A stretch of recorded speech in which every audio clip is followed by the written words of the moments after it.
வயது முதிர்ந்த எனது தாயார் இந்த உரையை தன் கிராமத்திலிருந்து ஒருவேளை கேட்டுக்கொண்டிருக்க முடியும். 42 ஆண்டு காலமாக பாலைவன பயணம் போன்ற பொது வாழ்வை இன்முகத்தோடு ஏற்றுக்கொண்ட எனக்கு பொது வாழ்வில் சட்டமன்ற உறுப்பினருக்கு மேலான வாய்ப்புகள் கூட ஒருவேளை வழங்கப்படக்கூடும், கிடைக்கக்கூடும். அது பெரிதா அல்லது பெற்றதாயே உணவின்றி பட்டினி கிடந்தாலும் சான்றோரான வாக்காளர்கள் பழிக்கின்ற செயலுக்கு ஆளாகி விடாதே என்று வள்ளுவர் சொல்லுகிறாரே, அது பெரிதா என்று பார்த்தால் வள்ளுவர் பக்கம் நிற்பதற்கு முடிவெடுப்பதுதான் சரி என்று கருதி அந்த முடிவை மேற்கொண்டு எனது தொகுதிக்கு பயணப்பட்டேன். எனக்கு வாக்களித்த 80,000 வாக்காளர்கள் மாத்திரமல்ல, எனக்கு வாக்களிக்க தவறிய பல ஆயிரக்கணக்கான வாக்காளர்கள் சிறந்த முடிவை மேற்கொண்டீர்கள் என்று என்னை வாழ்த்தினார்கள். எனது வாட்ஸ்அப்பிற்கு வந்திருக்கின்ற 500க்கும் மேற்பட்ட குறுஞ்செய்திகளில் உங்களுக்கு வாக்களிக்க தவறிவிட்டோம், ஆனால் இப்படி ஒரு சட்டமன்ற உறுப்பினரை நாங்கள் பெற்றதற்காக பெருமைப்படுகிறோம் என்று அந்த வாட்ஸ்அப் குறுஞ்செய்தியிலே பலர் குறிப்பிட்டார்கள். தனியாக நின்று தவிக்கின்ற நிலை ஏற்பட்ட போது எந்த இயக்கத்தில் எனது 20 வயதில் பாளையங்கோட்டை சிறையில் அடைக்கப்பட்ட பெருமையை பெற்று சிறந்தேனோ அந்த பெருமைக்குரிய திராவிட முன்னேற்ற கழகத்தின் சீர்மிகு தலைவர்,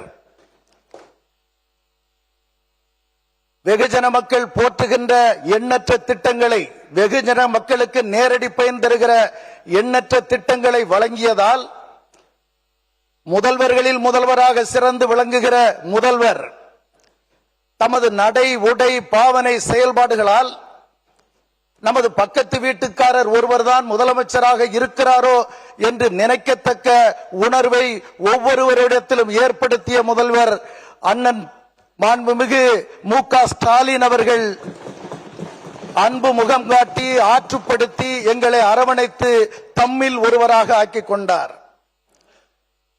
மாண்புமிகு பேரவைத் தலைவர் அவர்களே,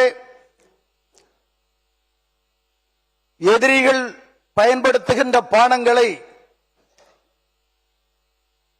கைப்பற்றி எதிரிகள் மீதே வீசுகிற போர் முறை தமிழர்கள் பின்பற்றிய பழங்கால போர் முறைகளில் ஒன்று.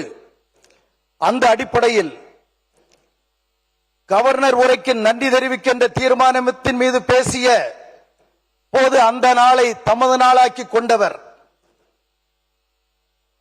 தமிழ்நாடு அரசின் காவல்துறையின் கைது நடவடிக்கைக்கு ஆகஸ்ட் 4ஆம் தேதி ஆளான போது அந்த நாளையும் தனது நாளாக்கி பழந்தமிழர் போர் முறையின் ஒரு சிறப்புக்குரியவர் தான் என்பதை நிரூபித்தவர் தலைவர் கலைஞர் அவர்களின் பேரப்பிள்ளை தலைவர் மு.க. ஸ்டாலின் அவர்களின் தலைப்பிள்ளை, நூற்றாண்டு பாரம்பரிய சிறப்புடைய திராவிட இயக்கத்தின் வீரப்பிள்ளை மாண்புமிகு எதிர்க்கட்சி தலைவர் என்னை தலைவரிடம் கொண்டு போய் சேர்த்த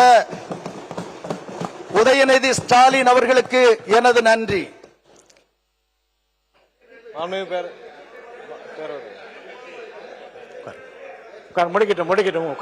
முடிக்கட்டும்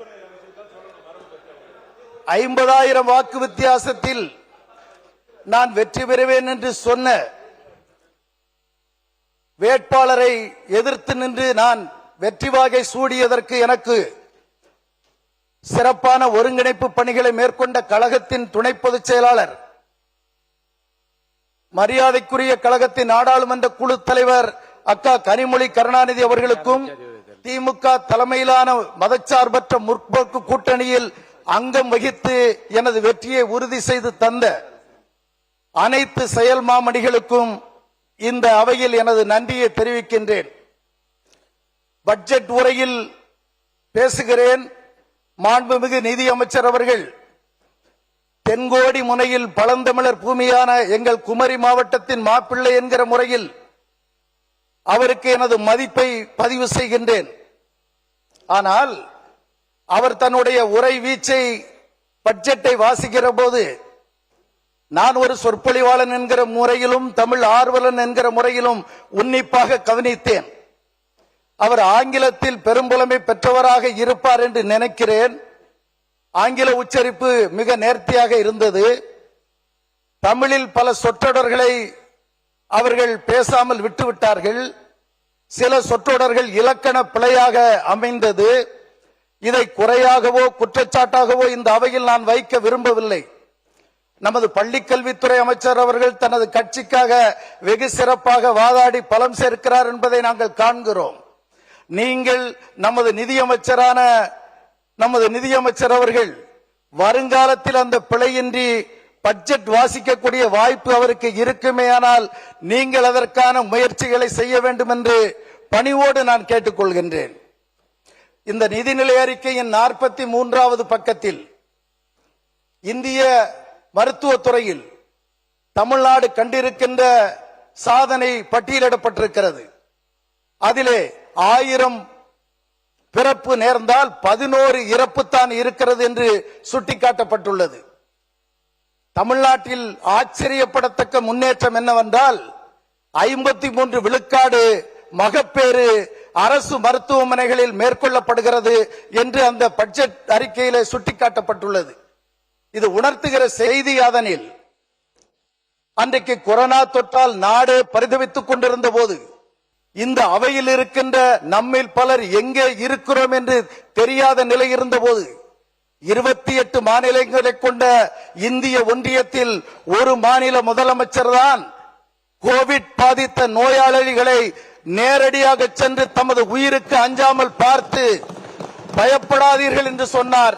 அந்த முதலமைச்சர் தலைவர் மு.க. ஸ்டாலின் அவர்களின் திராவிட மாடல் நல்லரசு உருவாக்கிய திட்டங்களின் விளைவாகத்தான் இந்திய தேசிய சராசரியில் முன்னிலை வகிக்கின்ற மாநிலமாக இந்தியாவில் தமிழ்நாடு திகழ்கிறது என்பது உங்கள் பட்ஜெட்டிலே வெளிப்படுத்தப்பட்டிருக்கிறது. ஒன்று அது. இரண்டாவது, அதனுடைய 54வது பட்ஜெட் பக்கத்தை பாருங்கள். பால் உற்பத்தியில், பால் கொள்முதலில் இந்தியாவில் தலை சிறந்த முன்னணி மாநிலம் எது என்றால் அது தமிழ்நாடு என்று நீங்கள் சொல்லி இருக்கிறீர்கள்.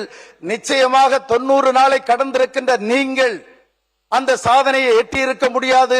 அதை உங்கள் ஆட்சி காலம் முடிகின்ற போது நாம் அலசுவோம். ஆனால் அந்த சாதனையை இந்த மண்ணில் நடத்தி காட்டிய பெருமையும் தலைவர் மு.க. ஸ்டாலின் தலைமையிலான திராவிட மாடல் அரசுக்கு உண்டு. அந்த பட்ஜெட் உரையின் 98வது பக்கத்துக்கு வாருங்கள். அதில் என்ன வாசகம் இருக்கிறது என்றால், மாநில சுய உதவி குழுக்கள் பன்னெடுங்காலமாக வளர்க்கப்பட்டு இன்று மிகப்பெரிய உச்சத்தை தொட்டிருக்கிறது என்று உங்கள் பட்ஜெட் பக்கம் 98 இருக்கிறது. அது சொல்லுகிற செய்தி யாதெனில், பன்னெடுங்காலமாக உருவாகி இன்றைக்கு வளர்ந்து செழித்திருக்கின்ற இந்த மகளிர் சுய உதவிக்குழு என்கிற இந்த கான்செப்டை, இந்த கருவை உருவாக்கி முதல் மகளிர் சுய உதவிக்குழுவை தர்மபுரியிலே நிர்மாணித்தவர் புத்தலக சிற்பி டாக்டர் கலைஞர் என்பதனை இங்கே பதிவு செய்கின்றேன்.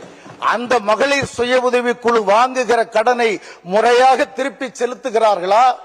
திருப்பி செலுத்துகிற அவர்களின் அந்த திறன் எந்த அளவிற்கு இருக்கிறது என்பதற்கு முறையான பயிற்சி அளித்து தன்னுடைய கட்சியின் இளைஞரணிக்கு கொடுத்த முக்கியத்துவத்தை விட அந்த மகளிர் சுய உதவி குழுக்களுக்கு பெரும் முக்கியத்துவம் கொடுத்து மாண்புள்ள சுய உதவி குழுக்களாக வளர்த்த பெருமை ஊரக வளர்ச்சித்துறை அமைச்சராகவும் துணை முதலமைச்சராகவும் முதலமைச்சராகவும் உயர்ந்த தலைவர் மு.க. ஸ்டாலின் அவர்களுக்கே இருக்கின்ற தனிப்பெருமை என்பதைத்தான் உங்கள் பட்ஜெட்டிலே அந்த வாசகம் குறிப்பிடுகிறது.